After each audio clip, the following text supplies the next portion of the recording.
Hi, ಇವತ್ತು ನಿಮ್ಮ relationship ಬಗ್ಗೆ ಏಂಜಲ್ ಗೈಡೆನ್ಸ್ ಏನು ಕೊಡ್ತಾ ಇದೆ ಅಂತ ನೋಡೋಣ.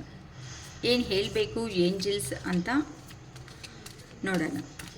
ಓಕೆ, ನಿಮ್ಮ ರಿಲೇಷನ್ಶಿಪ್ ಬಗ್ಗೆ ಏಂಜಲ್ ಗೈಡೆನ್ಸ್ ಏನು ಕೊಡ್ತಾ ಇದ್ದಾರೆ? Please give me proper answers angels please. Okay, yes, ನಿಮ್ಮ ಮನಸ್ಸಲ್ಲಿ ಏನು ಅನ್ಕೊತಾ ಇದ್ದೀರೋ ರಿಲೇಷನ್ಶಿಪ್ ಬಗ್ಗೆ, ಮುಂದಕ್ಕೆ ಹೋಗುತ್ತಾ ಹೋಗಲ್ಲ ಅಂತ, ಖಂಡಿತ ನಿಮ್ಮ ರಿಲೇಷನ್ಶಿಪ್ ಬಗ್ಗೆ ಮುಂದಕ್ಕೆ ಹೋಗುತ್ತೆ ಅಂತ ಏಂಜಲ್ ಗೈಡೆನ್ಸ್ ಕೊಡ್ತಿದ್ದಾರೆ. ನೆಕ್ಸ್ಟು ರೊಮ್ಯಾನ್ಸ್, ನಿಮ್ಮ ಲೈಫಲ್ಲಿ ರೊಮ್ಯಾನ್ಸ್ ಅನ್ನೋದು ಬರ್ತಾ ಇದೆ ಅಂತ ಹೇಳ್ತಿದ್ದಾರೆ. ಸೊ ಯಾರು ಬರ್ತಾಯಿದ್ದು ಹ್ಯಾಪಿಯಾಗಿದ್ರಿ.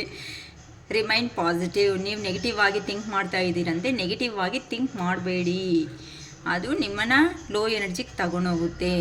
ಕಾಂಪ್ರಮೈಸ್, ಸೊ ಕುತ್ಕೊಂಡು ಮಾತಾಡಿಕೊಂಡು ಒಂದು ವಿಷಯಕ್ಕೆ ಕಾಂಪ್ರಮೈಸ್ ಆಗ್ತಾ ಮುಂದಕ್ಕಂತೆ ಬನ್ನಿ ಅಂತ ಹೇಳ್ತಿದ್ದಾರೆ.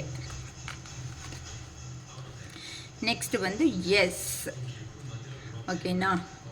So perfect timings, divine time ಅನ್ನೋದು ಯಾವಾಗ ಬರುತ್ತೋ ಆಗ ನಿಮ್ಮ ರಿಲೇಷನ್ಶಿಪ್ ಅನ್ನೋದು 100% ಒಂದು ಹಾಗೆ ಆಗುತ್ತೆ. ಆ ಮೂಮೆಂಟಲ್ಲಿ ನಿಮಗೆ ನಿಮ್ಮ ರಿಲೇಷನ್ಶಿಪ್ ಅನ್ನೋದನ್ನು ಇಂಪ್ರೂವ್ ಮಾಡ್ಕೋಬೋದು, ಇಂಪ್ರೂವ್ ಆಗುತ್ತೆ ಅಂತಲೂ ಏಂಜಲ್ ಗೈಡೆನ್ಸ್ ಅನ್ನೋದು ಕೊಡ್ತಾ ಇದೆ. ನೀವಂತೆ ನೆಗೆಟಿವ್ ಆಗಿ ಥಿಂಕ್ ಮಾಡಬೇಡಿ. ಎಸ್, ನಿಮ್ಮ ಮೇಲೆ ನೀವು ನಂಬಿಕೆ ಅನ್ನೋದು ಇಟ್ಕೊಳ್ರಿ. ನಿಮ್ಮ ಲೈಫಲ್ಲಿ ರೊಮ್ಯಾನ್ಸ್ ಅನ್ನೋದು ಬರ್ತಾ ಇದೆ. ರಿಮೈನ್ ಪಾಸಿಟಿವ್ ಆಗಿ ಯೋಚನೆ ಮಾಡಿ, ಕಾಂಪ್ರಮೈಸ್ ಅಂತೆ ಆಗಿ, ಓಕೆನಾ.